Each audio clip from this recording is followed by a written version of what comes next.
John, it's nice to see you. Yeah, I'd man, like to good to go. see you. Yeah, good. I'd like to go straight off the hip. Um, how do you feel after being a decade of being a founder? How does it feel? Exhausting is probably the main word. I think that when you're starting a company, there are a lot of highs and a lot of lows. And doing it for 10 years means you've seen all of those things many, many times. And so I think that honestly, you know, I'm really proud of a lot of the stuff that we've done. And when I meet people in our community, it's still the thing that gets me up at the beginning of the day. But it's tiring to work on something for a long time and put your heart and soul into it. Right? Is anything worrying you? I mean, I think that the changes in the tech industry worry me. Um, right now, students have an incredibly difficult path to their first job, far more than I think any other time we've seen in the last 10 years. And, obviously that has a personal impact on the people in our community. It also has an impact on our business because we're trying to help those people kickstart their careers. And I think that we have to get way more creative about how we do that, what we point them to in terms of job opportunities, and how we actually prepare them for those because it's a different environment out there, and I think there's still a lot of opportunities for people in tech, but they're gonna have to get, thinking outside the box of where they actually look for those. And as a founder, what's wearing you out the most? I mean, I think for me, I am focused a lot on what the next you know, big step is for MLH. How do we actually improve our products? How do we grow the business? How do we grow the community that we serve? And, that's the thing that keeps me up at night, right? Is what are the different things we need to be trying? What are the different experiments we're running? How do we find that exponential, growth opportunity? And I think it's there, but I don't think we found it yet. Um, how do you think you get to what it is?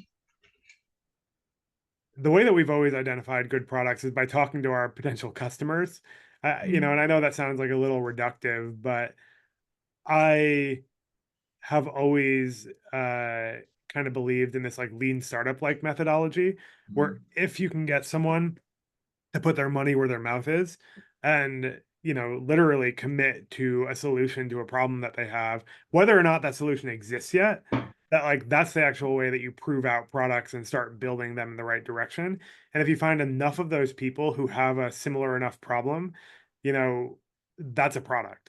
And so I think that the thing that I've been focusing a lot of my time on recently is talking to people about what they're working on, like executives at companies, university administrators, community members, to figure out what the patterns are that we can actually solve for.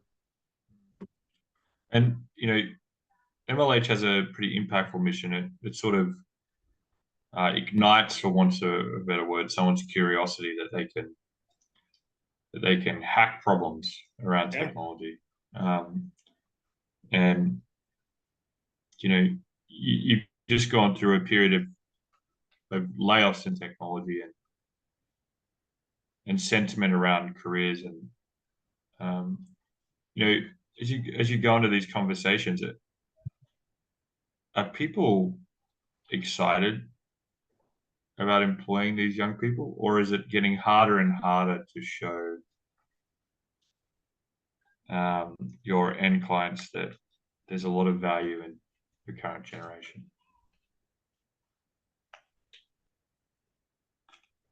I don't think that in general people are excited about employing people. I think that's the wrong framing. People are excited about working with really smart people. And I believe that the people that actually shape organizations have a lot of new ideas and fresh approaches. And students have that because they have not yet been beaten down by the bureaucracies of these big organizations. Literally, hackathons are this unlock for them where they've been sitting in these boring ass lectures all day. learning, about algorithms, and suddenly they're surrounded by people who are just building things because of a pure passion for doing it. And I think when they get their first jobs, it's the same experience where they come in with this like excitement and passion to build and create. And for someone who's like an executive working, in whatever, like middle management or upper management of a big tech company, that kind of energy is often what gets them going. So it's not that they're like excited or not excited about like hiring people. I actually think it's about sort of changing the makeup of a company's like talent base and having new energy in it that actually shapes what their products look like going forward. Like right now, that's happening with AI. Like, who better to build AI stuff than students who are using it every single day? Some of them are using it to cheat on tests and have essays written for them, but a lot of them are using it because it's like a massive level up for them.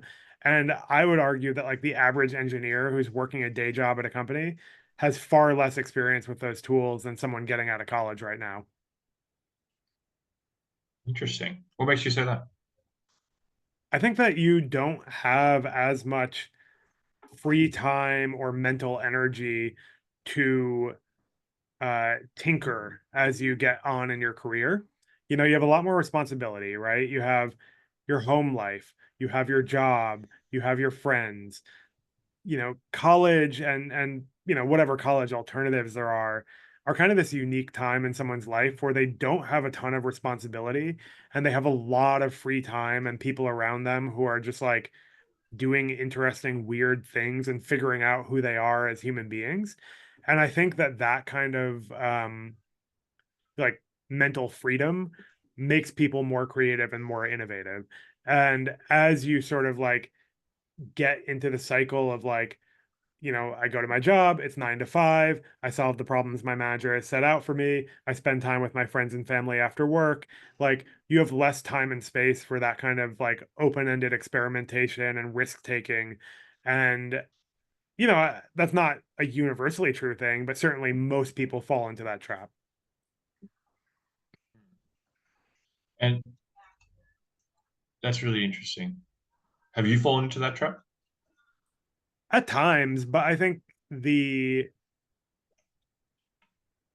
I don't know, like, I think that, I know I definitely.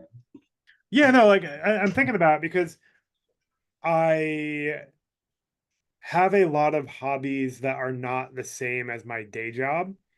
So my day job is like BD and sales and partnerships and like whatever product development, revenue generation, which, I think takes a certain set of like communication muscles and like strategic thinking and things like that. I used to be a developer. Now I'm a developer as a hobby. And so I work on like weird creative software projects on the side. I do a lot of like cooking and baking on the side. Those things exercise a totally different set of muscles than, being a leader at a company or being a founder or being a salesperson. And so I think that often when I've fallen into that trap is when I become too singularly focused on one thing and lose the multifaceted stuff that I'm excited about. Okay, so you think that um, there's actually a higher curiosity level in the average college student than a developer because of timing. Uh, Yeah, impression. 100%.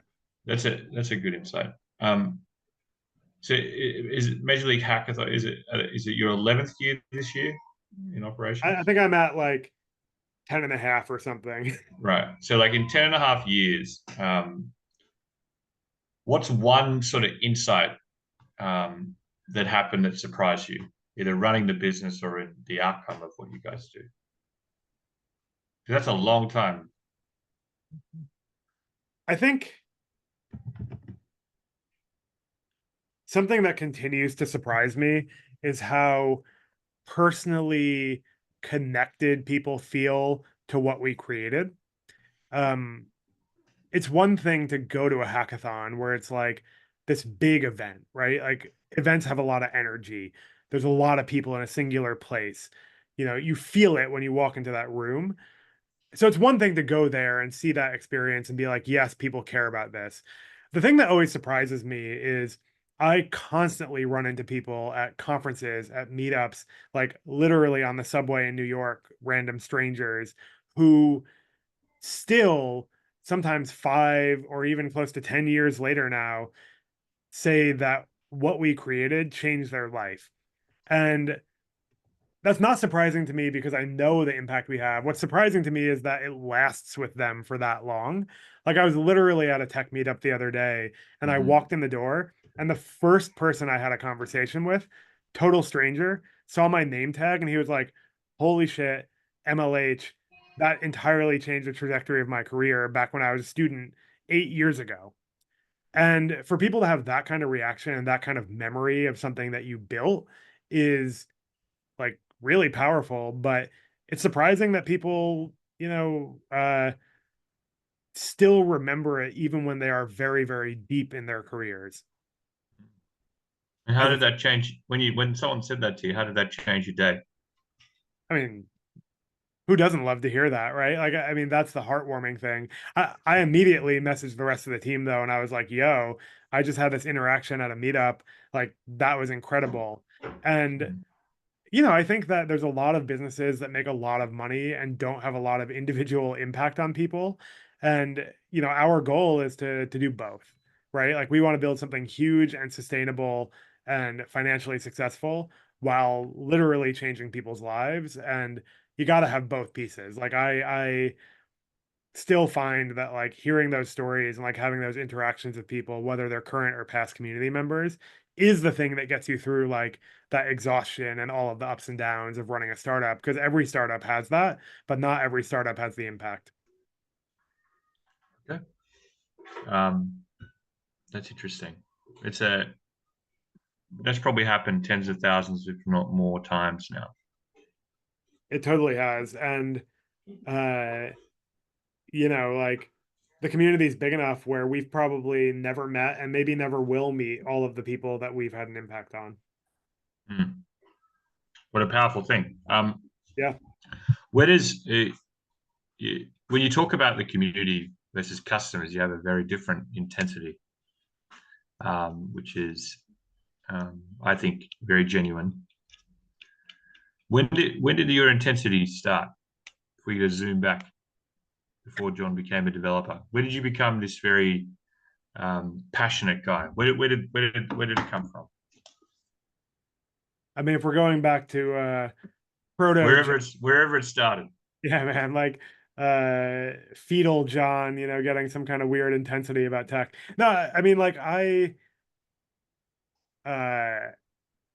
I've always been interested in like communities and social groups. Like I grew up going to summer camp and like being a camp counselor and like spending a lot of time in that kind of intentional community.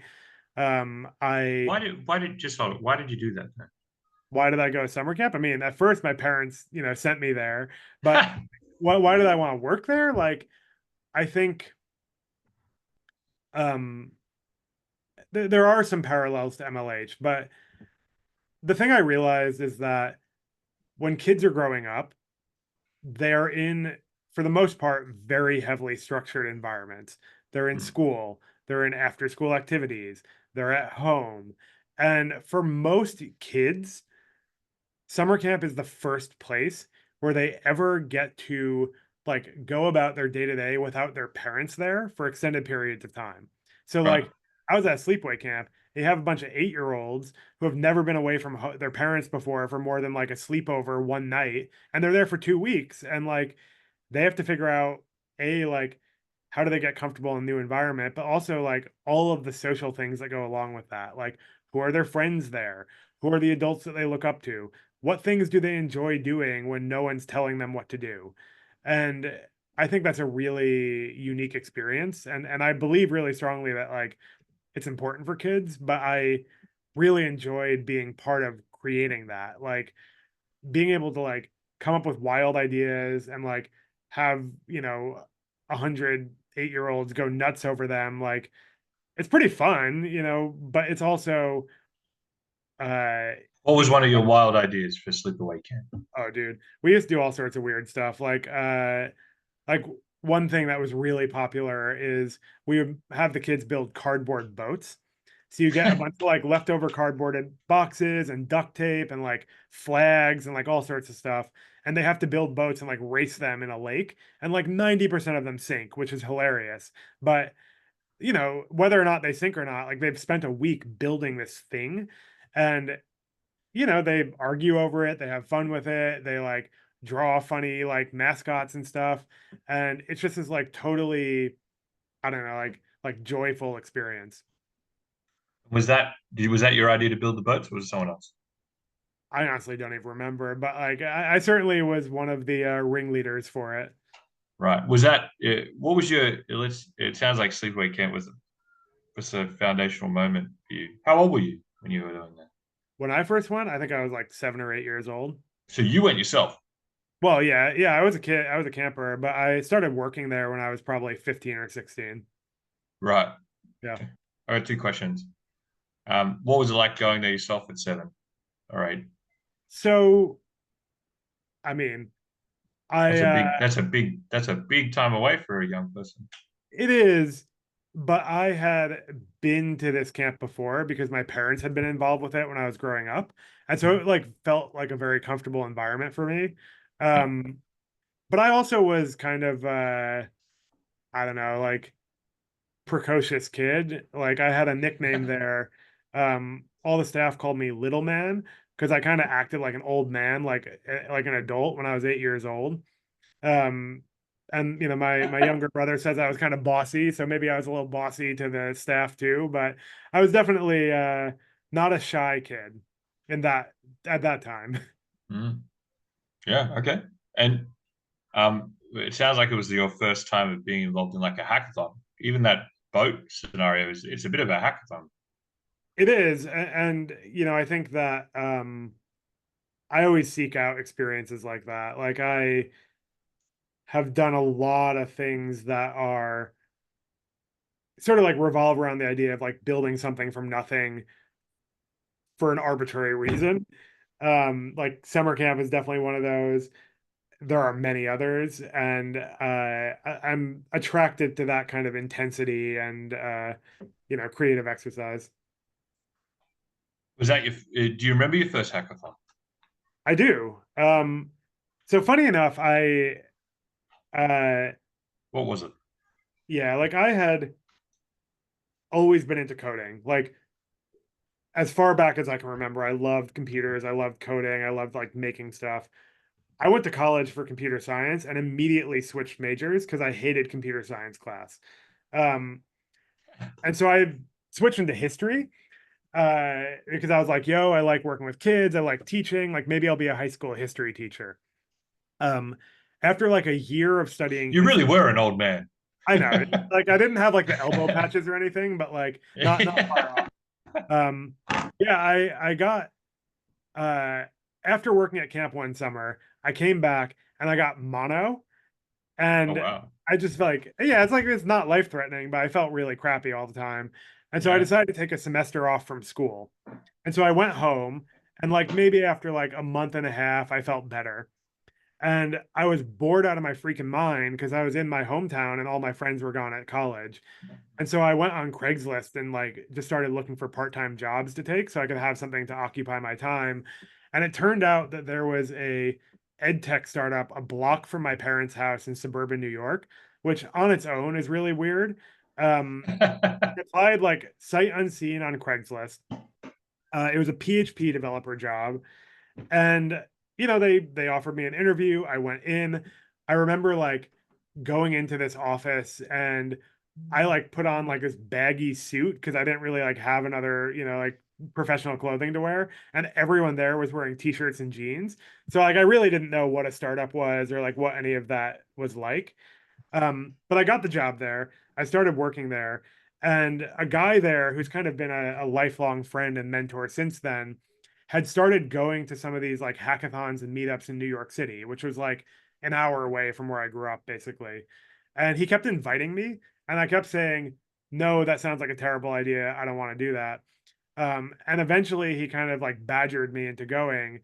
And I went to this event and he had been involved with organizing it, and it was called Music Hack Day. And I had no idea what to expect, but I basically walked into this event and immediately had my mind blown because there were all these people with these like weird homemade musical instruments and like crazy demos and just like messing around with all sorts of crazy stuff. And I spent the next, 48 hours, zero sleep, like up all night trying to build an app that generated like remixes.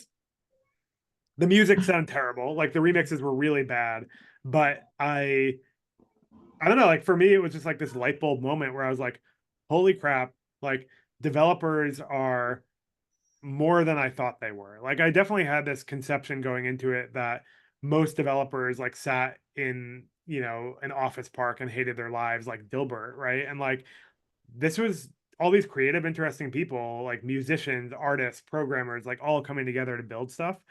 And after that, I went to hackathons almost every week. Like I got obsessed.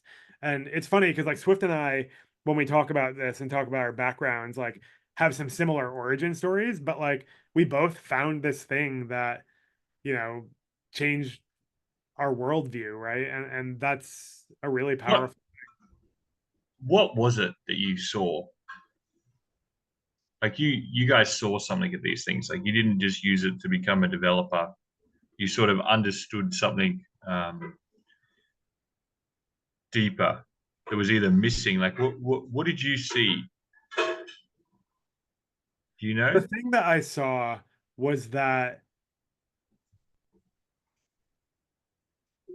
people who made a lot of money from coding still wanted to do it for fun, Hmm. and that they viewed it as a creative pursuit or an art as much as they did a career. And that led to really interesting outcomes because when you have like that lack of constraints, when you view something as like an artistic pursuit, you can build all sorts of crazy shit. Like the guy who won that hackathon, I still remember this. He was like some biomed researcher or something. He wasn't even a developer, but he basically like took a Wiimote, like from a Nintendo Wii, and built an invisible violin. So he could like play the violin like this. That was awesome. Like totally useless, but like incredibly interesting. Um, and people just went nuts over it. And even my like crappy app, people were coming up to me afterwards asking what I was planning to do with it and how I built it, and like they were just so excited about this like conceptual thing that I had. And I just found that like really, infectious. So was it that anyone has an like everyone has an artist in them, or is it great developers are actually artists? Do you know? What was it, or am I missed it completely? I think it's that um with the right environment and the right people, a lot of really interesting art gets created. Hmm.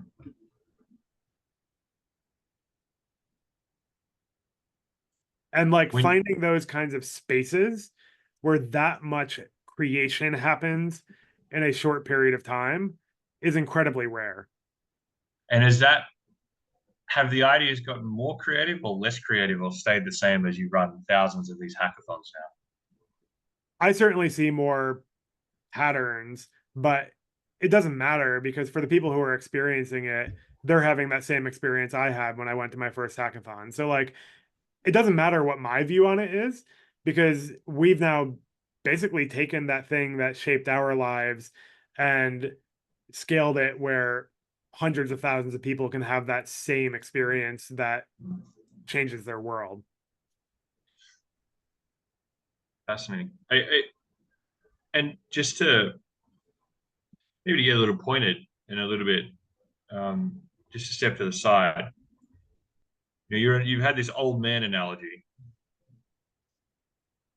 The way you talk is very reflective and introspective, Hmm. but not in your own dialogue, more in a dialogue of or a point in time or a community, which is quite interesting. Um, have you accepted your role as an elder, even though you're young? Uh, I think so. I mean, like Because an elder isn't an age thing; it's actually a job in the community. yeah. You know, it's funny, like before MLH, um, I had never had a job where I wasn't the youngest person at the company. And I Right. like very distinctly remember like no one ever said anything about it, but I was kind of embarrassed to be like the youngest person there. You know, I was like, oh, all these people have all this experience. They're all worldly. They've done all this stuff with their lives. And I was like, oh, you know, like people may not take me as seriously if they know how old I am. And, you know, at some point in time, that totally shifted. And I'm certainly not the youngest person at MLH. And I'm Mm. definitely not the youngest person in our community. And I think, you know, there's a lot of like I don't know, like you can have a really like positive influence on people if they are looking up to you by default. And that's not to say that I deserve that, but like I think when I go to a hackathon, like people come to me for help because they think that I have some amount of experience and I'm able to help them. And I really enjoy that part of it. Um, you know, the aches and pains, less so, but like I like being able to be helpful for people and them identifying me as someone who can help them. So you've accepted the role of elder. I've accepted the role of elder. You know, that's my long-winded way of getting there. Right. Okay. And where would you like to lead your community next? Because this is your community. You like this hackathon thing. Like you were doing hackathons as an 8-year-old, and then you were running them. Like those, your first hackathon was building those ships. Yeah. Like that's where it taught you to bend the rules to win, Yep. or create. Well, so you've always led this community. Where you're always supposed to. Where do you think you should lead it? Where do you want to lead it to? I mean, honestly, I think that we need to lead it through whatever the hell is happening with AI and with the industry. Like, I don't believe for a second that AI is going to eliminate the need for developers, but I know for a fact it's going to change things. Well, you already know they're artists, so you They definitely know are. this. Well, I mean, we could have a long conversation about why I think AI is not creative enough to replace developers, but like I think that we need to help them navigate that. Like we need to help all of these people who are coming into the industry right now navigate not just like the difficult hiring climate, but how do they sort of get ahead of all of these new tools and demonstrate that to people who want to hire them. Like I do think students probably on average have used more AI tools than the average professional developer, but how do they showcase that and use it as an asset? Hmm. And if someone doesn't overcome and lead this the right way and make people like remind people that own the bureaucracy, that developers are artists, what do you think will happen? What do you think happens if you get it wrong? I mean, if we get it wrong, I think that What uh happens to your community if we get this wrong? if we get it wrong, I think that it's going to like have a massively negative impact on the future of the tech industry. Like Hmm. obviously tech existed before MLH, but being able to sort of like prepare people to not only build things but also build them right and in a positively impactful way. If that went away, I think that it would, you know, be bad for the world. Hmm. Put us backwards. We have to get it right. We have to get it right, and I think that like, you know, uh I think if AI goes wrong, people won't trust technologists for a long time. I mean, people don't really trust technology They don't even companies trust them right now. now. They don't trust the technology companies, but trusting technologists is another evolution of that Yes, problem. I agree. Okay, and what do you think after 11 years? Like, what's other than the being the oldest man in the room, the youngest at times? What's and obviously a real intensity and an ability to think through the long term. What's John's unfair advantage? I mean, I think my What do unfair you? advantage is Uh, that I I'm kind of the uh extrovert of MLH's founding team here. Like Swift and I balance each other really well, but I love people. I love understanding them. I love getting to know them. I love working with them. I love helping them solve their problems. And I, have put a lot of time and energy into like having this really well-rounded view of like our customers, our community members, our team, and piecing that all together in the best way possible. And like I get off on that. Like I love being a support mechanism for people and being a trusted advisor. And I think that that's my unfair advantage. And I read between the lines, man. Like there's a lot of prediction that has to happen here. Interesting. Why do you love people? I mean, I thought technologists were species. I thought they hated people. I think I don't know. I mean, my experience has been that the stereotype about developers being, you know, introverted and quiet and like shy, like is not true. But I think the thing I love about people is everyone has a different experience and a different worldview and a different way of like approaching problems. And I find that the more I understand them and what their perspectives are, the broader my own perspective becomes. And so I think that like understanding people and like working with people is a way to sort of like expand your worldliness. Hmm. So you find it as a way of learning. Absolutely. Yeah, that's interesting. Um, and have you made understanding people who are skill set now more than just an interest? I don't know. I've never defined it that way, but I think it's been a big part of the work I've done at MLH, right? Like we haven't talked a lot about our customers, but like most of my time over the last 10 years has gone towards understanding the problems of people in the industry who want to fund, training and hiring and like building developer mindshare among our community.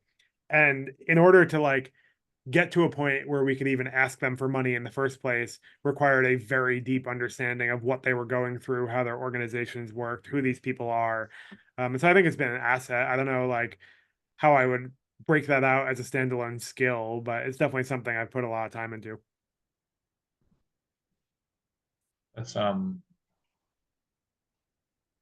hmm, interesting. And just maybe on that, I guess 10 years of working with customers um, as a developer. Uh, what what's one thing you know now that you wish you knew in the first year?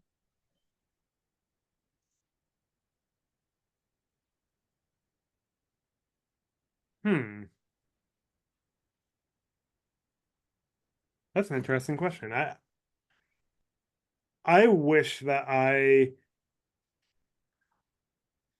had better understood how value gets communicated in an organization. Like I think one thing we learned by trial and error over a long period of time is how to tell a story that someone else can tell on your behalf, Hmm. to justify the budget they're asking for. But like in the early days, I think it was heavily, heavily dependent on us being the ones to tell that story. And we've gotten better over time at empowering like, the people that we work with to tell that story on our behalf. Yeah, I think it took me 4 years to work out the only thing that's valuable about enterprise sales is doing the staff work your customers need you to do but can't ask you to do.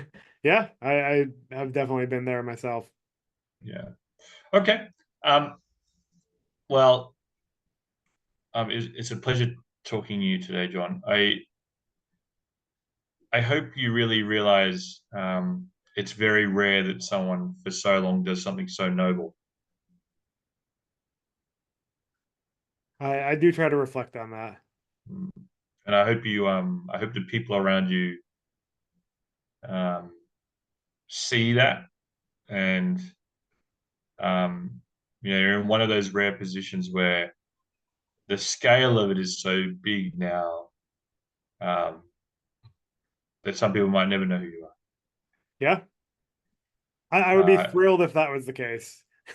Yeah, I think it almost is the case, or it is. So it's a testament to what you've built, and I think people would have been very lucky to have you around as an old man if they were 8 years old. Yeah, I appreciate that. All right, man.